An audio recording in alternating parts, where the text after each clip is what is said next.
ಪ್ರಜಾವೇದಿಕೆಯ ರಾಜ್ಯಾಧ್ಯಕ್ಷರು ಆರ್.ಬಿ. ಕೊಪ್ಪದಿವರು. ಕರುನಾಡು ಯುವ ಪ್ರಜಾವೇದಿಕೆಯಿಂದ ಎಸ್. ರಾಜೇಶ್ ಉತ್ತರ ಕರ್ನಾಟಕ ಕಾರ್ಮಿಕ ಘಟಕದ ಅಧ್ಯಕ್ಷರನ್ನಾಗಿ ನೇಮಕ ಮಾಡಲಾಗಿತ್ತು.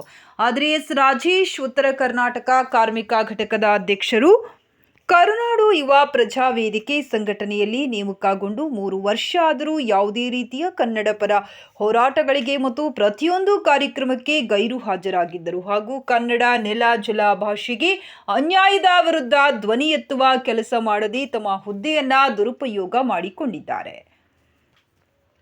ಈ ಹಿನ್ನೆಲೆ ಎಸ್. ರಾಜೇಶ್ ಉತ್ತರ ಕರ್ನಾಟಕ ಕಾರ್ಮಿಕ ಘಟಕದ ಅಧ್ಯಕ್ಷರನ್ನು ಕರುನಾಡು ಯುವ ಪ್ರಜಾವೇದಿಕೆ ಸಂಘಟನೆಯಿಂದ ದಿನಾಂಕ 23/3/2025 ರವಿವಾರದಂದು ಉಚ್ಚಾಟನೆ ಮಾಡಲಾಗಿದೆ ಎಂದು ಕರುನಾಡು ಯುವ ಪ್ರಜಾವೇದಿಕೆಯ ರಾಜ್ಯಾಧ್ಯಕ್ಷ ಆರ್.ಬಿ. ಕೊಪ್ಪದಿವರು ಪತ್ರಿಕಾ ಪ್ರಕಟಣೆಯಲ್ಲಿ ತಿಳಿಸಿದ್ದಾರೆ.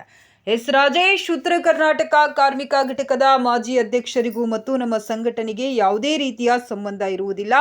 ಇನ್ನು ಮುಂದೆ ನಮ್ಮ ಸಂಘಟನೆ ಹೆಸರು ಬಳಕೆಯಾದರೆ ಅದಕ್ಕೆ ನಾವು ಜವಾಬ್ದಾರರಲ್ಲ ಹಾಗೂ ಇನ್ನು ಮುಂದೆ ಕರುನಾಡು ಯುವ ಪ್ರಜಾವೇದಿಕೆ ಸಂಘಟನೆ ಹೆಸರು ಉಪಯೋಗಿಸಿದರೆ ಅಂತಹ ಸಂದರ್ಭದಲ್ಲಿ ಅವರ ವಿರುದ್ಧ ಸೂಕ್ತ ಕಾನೂನು ಕ್ರಮ ಕೈಗೊಳ್ಳಬೇಕೆಂದು ಕರುನಾಡು ಯುವ ಪ್ರಜಾವೇದಿಕೆಯ ರಾಜ್ಯಾಧ್ಯಕ್ಷರು ಆರ್.ಬಿ. ಕೊಪ್ಪದ್ ಪತ್ರಿಕಾ ಪ್ರಕಟಣೆಯಲ್ಲಿ ತಿಳಿಸಿದ್ದಾರೆ.